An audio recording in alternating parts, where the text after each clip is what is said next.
It takes all kinds of people to make an organization work. And with all kinds of people, there are all kinds of issues that can interfere with a truly productive work environment. That's why your employer has enlisted the help of an Employee Assistance Program, or EAP. This program does just what it says. It assists employees and their families with a wide range of services such as counseling, legal advice, financial guidance, and more. For managers, the EAP can be an incredibly valuable tool in dealing with performance issues. However, you are often aware of employees' personal problems before their work performance is affected. You can play a vital role by encouraging these employees to seek help through the EAP.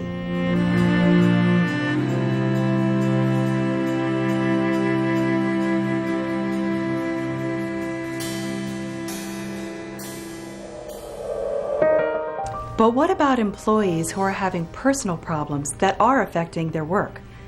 Getting involved in employees' personal lives may compromise your ability to be an effective leader. Yet, these personal problems often need to be resolved before the work performance will improve. The EAP can address the underlying issues, allowing you to stay focused on work performance. A few months ago, one of my most valuable team members, John, started having problems at work. He was missing deadlines, showing up late, and even when he was here, he just wasn't himself. I knew through the grapevine that John was in the middle of a divorce, and I felt bad for him. But he was really causing problems for our department. I didn't know what to do. I met with him. He promised to improve, and nothing changed. I checked with Human Resources, and they suggested I call the EAP.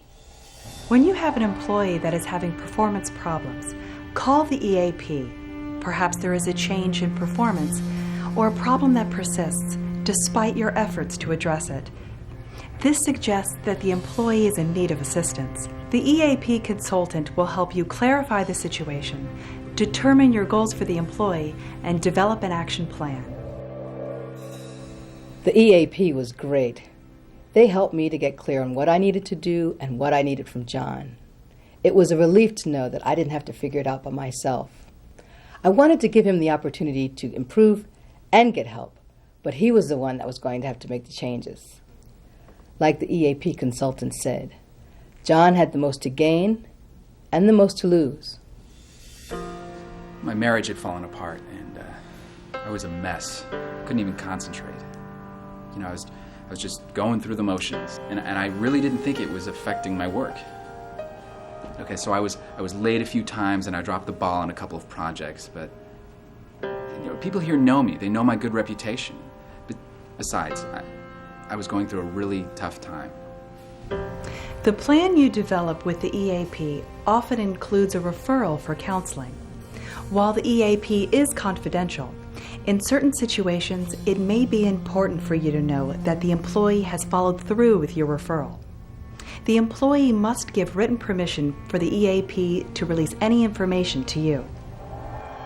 To be honest, I was nervous about confronting John with all this.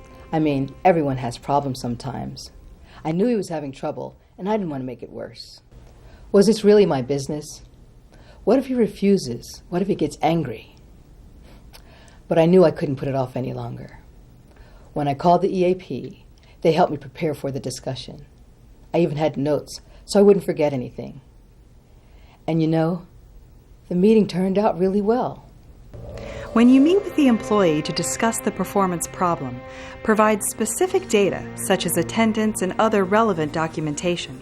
Stick to the facts and be direct. Set clear expectations, including a definite time frame for improvement. Don't try to act as a counselor or try to diagnose the problem. Remember, an EAP referral is not a form of discipline. However, it may be used in conjunction with your organization's regular disciplinary procedures. An EAP referral is an opportunity for the employee to take control and get personal help to make needed changes. Again, your focus remains on work performance. When Helen called me into her office, I figured she was going to talk about my performance. But I was kind of surprised at how much I had slipped. It never occurred to me that I could actually lose my job. Helen gave me a brochure about the EAP. She made it clear that it was my choice whether or not to call. But she did tell me that it was important that I got my act together at work. She laid out specific things I had to improve and set a date for our follow-up meeting. At first, I really didn't want to talk to a counselor. I felt like I should have been able to handle this on my own. But I did want Helen to see that I was taking this seriously, so I called the EAP. I even signed a form so they could let Helen know that I was following through. The EAP got back to me and let me know that John was participating in counseling. That's all I wanted to know. It wasn't important for me to hear the specifics, and John's performance really did improve. My job is important to me, but it's hard to focus on work when it feels like your whole life is falling apart. I'm glad Helen took the time to offer the EAP. You know, talking to a counselor for a few sessions got me through the worst of it, and I'm taking control of my life again.